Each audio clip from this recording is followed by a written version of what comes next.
I wanted to explain a little bit about the duration of visitor visas. A lot of you might have visited Canada and have a sticker in your passport that says temporary resident visa, and there's a date of issue and an expiry date on that sticker.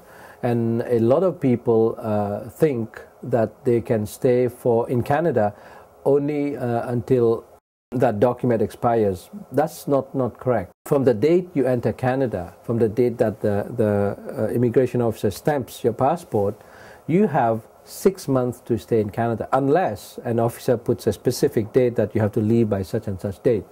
Otherwise, the common practice is you just stamp the entry date and then you get to stay in Canada for 6 months. If you want to stay beyond those 6 months, you have to apply for an application to extend that status. Usually a first renewal or extension is pretty easy. Second time, maybe visa officer or immigration officer in Canada will want better reasons why you want to extend your stay. And usually they'll give you another 6 months or maybe just 3 months.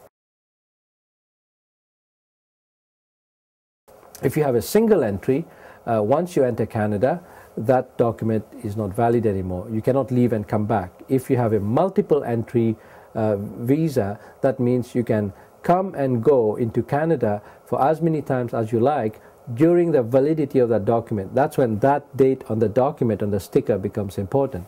Some people ask me, can I just go to US and come back and get another 6 months? No. For the purposes of being a visitor in Canada, simply crossing the border and going to the US is not considered as having left Canada.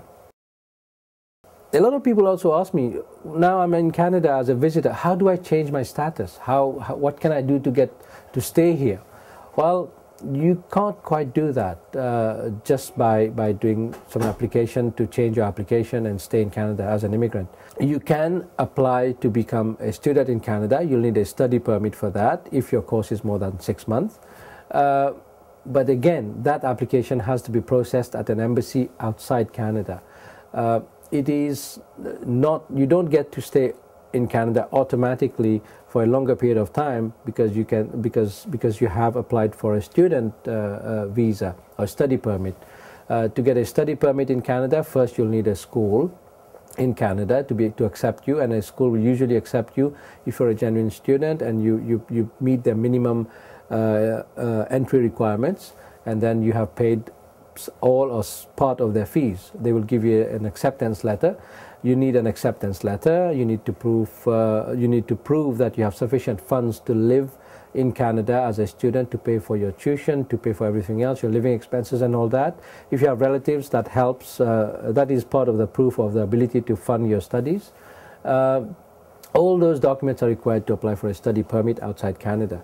And then you get a study permit, then you can stay. If you're a student in Canada, your spouse can accompany you on an open work permit. That spouse can work. Your child can attend school.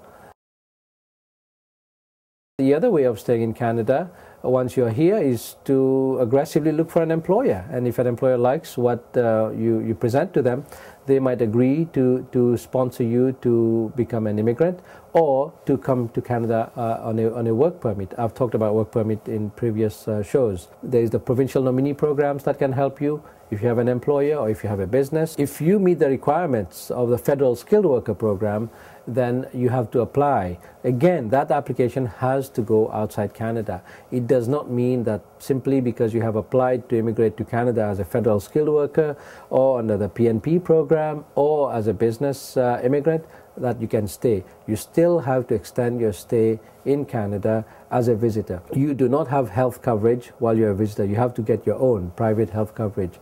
Your children cannot go to school while you're a visitor in Canada. You cannot work. It's illegal to work, to engage in any sort of employment while you're in Canada.